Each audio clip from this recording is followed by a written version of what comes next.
Welcome to the Divergent Dreamer podcast. This is for the creatives, non-linear thinkers, and the ones who fill the world with color. You listening right now is a dream come true. And if you want to build, create, and thrive on your own terms, stay tapped in, take a breath, get comfortable, and let's explore what it means to dream divergently. I've been thinking about this show that's got us all in shambles forever on Netflix, starring Levy Simone and Michael Cooper Jr. And the way we are just so shook in a good and beautiful way. This show, Mara, if you've seen Forever on Netflix, you already know. And if you haven't, please turn it on. I may even be able to lend you a few passwords if needed. I'm kidding, but for real. It dropped earlier in May and already has confirmed a season 2. And listen to me when I say this. Season 1 could have been an end. It was beautiful, but we are here for the more. And here's why I think it has us all riled up. Honestly, it gave us the breath we needed. Literally, we held our breath the entire show, just expectant of the trauma and the tragedy narrative. But what we got instead was a strong Black family that was present, loving, and showed up even though everyone was navigating their own stuff. It also gave us Black male main characters that weren't stupid. They were talented, loving, and emotionally intelligent. And here's the other thing I love too. We got to see love, true love, not perfect love, but love that was in its rawness and realness. Now, what I can't stop thinking about and what I want to highlight in our community is Michael Cooper Jr. and what it meant to see someone like Justin, a kid with ADHD, front and center. He was sensitive, creative. He was a dreamer, y'all. He was messy, but I love that he wasn't framed as broken. What really hit different was this moment in an interview with the Associated Press where Michael says he loved that his character had ADHD because he knew it would make people feel seen. And it did. I saw myself, I saw a lot of us in ways that if you're late diagnosed like me, we didn't have the language for. It was so refreshing to see how he put on screen the inner life that so many of us keep silent. And here's the nuance and what I think Forever did so well. It showed that ADHD doesn't just live in the classroom or boardrooms. It touches how we love, how we trust, how we see ourselves. It hits us at home. We got to see Justin's ADHD show up in his spirals, his communication breakdowns with his mom and Keisha. It was so raw and real. Now, what we don't talk about so much that I especially loved is how it showed up in his joy. Those joy highs when he was in his bag creatively, like no lie, excitement can be overwhelming because it feels like you're about to burst. It was just so great to see this pull and this magnet to what he truly loved and received joy from. And I think a lot of us could relate to that. Real quick, I just want to say thank you for listening, for pulling up and showing up. And if you've been nodding your head, feeling seen, or thinking, yo, more people need to hear this, support the podcast by sharing it. And if you're interested in sponsoring an episode or partnering with us to keep this vision going strong, head to the show notes to connect. All right, back to the conversation. There's this description of the character that Mara wrote in the script that Justin brings up in an interview, and I want to just play this clip. Check this out. Mara wrote this line that was palpable. She said he had one foot in insecurity and the other in confidence. And there was something about that counterpoint that interested me because I feel like sometimes we feel confident, other times we feel a bit insecure. And it was, it was an instant connection.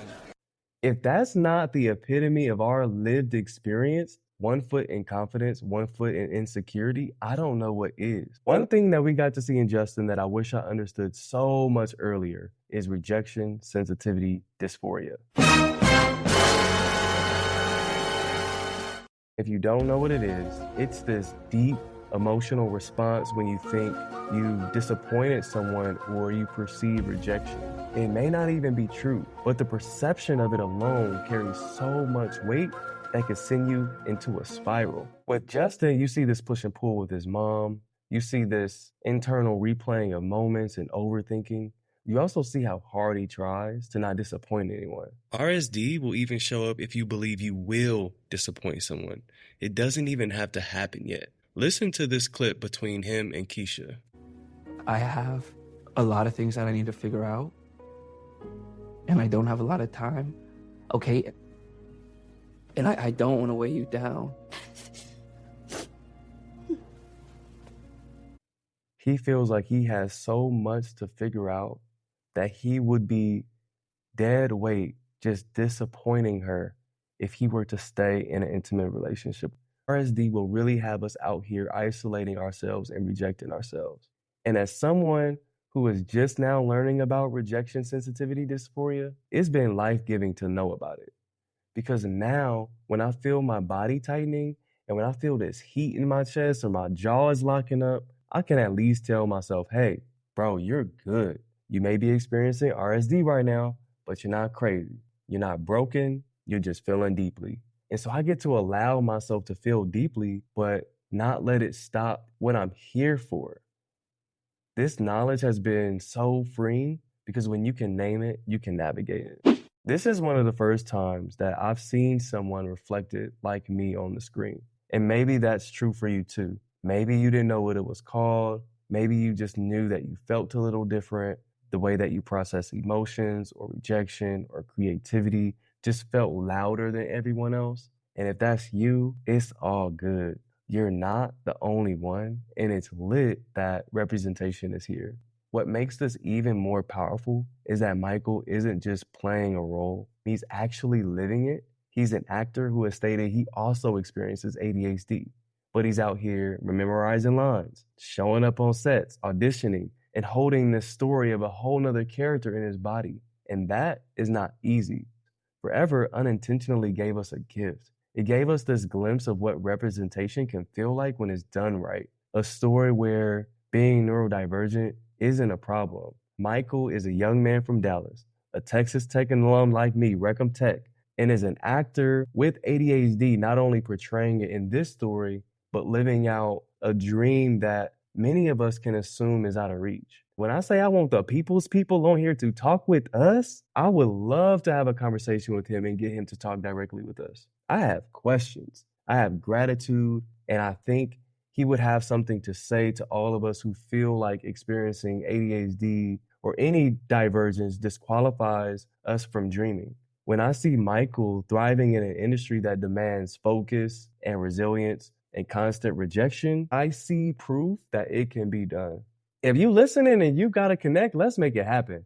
Tag him, DM him, share this episode because we need his story. Representation isn't just about what we see, it's also about who we believe we can become. So if you're listening right now and wondering if your mind disqualifies you from the dream, it doesn't.